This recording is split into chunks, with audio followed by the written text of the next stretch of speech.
लेकिन एक खबर की तरफ बढ़ते हैं। इटिनो स्वदेश की एक खबर पर फिर से मुहर लगी है।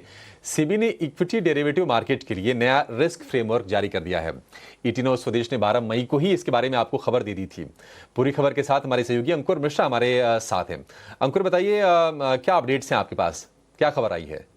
इटिनो स्वदेश की खबर पर मोहर लग गई है और 12 मई को हमने आपको बताया था कि इंडेक्स ऑप्शंस की लिमिट में से भी बदलाव कर सकता है। और यहाँ पर जो नया एफएनओ सर्कुलर आया है वहाँ पर साफ बोला गया है कि इंटरडे जो इंडेक्स लिमिट है पोजीशन की वो 10,000 करोड़ रुपए रखी जाएगी ग्रॉस बेसिस पे और 1500 करोड़ रुपए रखी जाएगी नेट बेसिस पे। जो प्रपोजल था कंसल्टेशन पेपर में वहां पर 1500 करोड़ रुपए ग्रॉस बेसिस की बात कही गई थी और 500 करोड़ रुपए नेट बेसिस पे बात की गई थी। तो जितना प्रपोजल था उससे काफी बेहतर ये रिलैक्सेशन आया है एफएनओ मार्केट के पार्टिसिपेंट्स के लिए। लेकिन जहां पर एक तरफ रिलैक्सेशन दिया गया है, दूसरी तरफ सेबी ने यह भी बोला है कि रैंडम चेक्स होंगे 4 स्टॉक्स के दिन भर में मार्केट वाइड पोजीशन लिमिट के, और मार्केट वाइड पोजीशन लिमिट भी फ्री फ्लोट और कैश मार्केट से लिंक की जाएगी। आइडिया यही है कि रिस्क को सही से आंका जाए। इसके अलावा अगर हम बात करें तो कैलकुलेशन जो ओपन इंटरेस्ट की होती है वहां पे बदलाव होगा।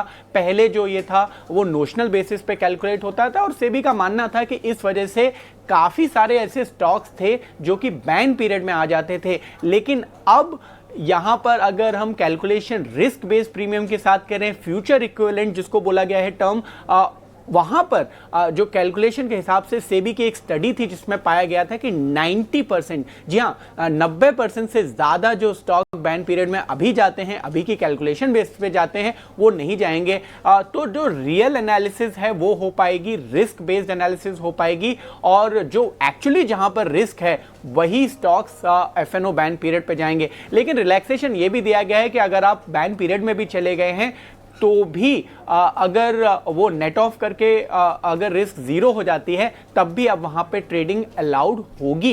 ये सारे रिलैक्सेशन है एक तरफ। साथ ही हम बात करें तो एक प्री ओपन सेशन रखा जाएगा फ्यूचर के करंट मंथ से। फ्यूचर्स में जो स्टॉक्स हैं वहां पे उसके करंट मंथ के कॉन्ट्रैक्ट के लिए, और ये 6 दिसंबर से शुरू हो सकता है। ऑल इन ऑल एक तरफ जहां पर सेबी ने कुछ रिलैक्सेशन दिए हैं एफएनओ नॉस में, लेकिन दूसरी तरफ कड़ी निगरानी रखी जाएगी एक्सचेंजेस द्वारा और 4 रैंडम चेक्स किए जाएंगे। ठीक है, ये कुछ चेंजेस हैं, इस पर नजर रखने की जरूरत होगी। नया रिस्क फ्रेमवर्क ताकि आप थोड़े प्रोटेक्टेड रहें, बाजार की वोलेटिलिटी थोड़ी सी कम हो, और जो शेयर बैन में जा रहे हैं उसको लेकर भी कुछ चेंजेस किए गए हैं सेबी की तरफ से। अंकुर, बहुत शुक्रिया आपका इस जानकारी के लिए।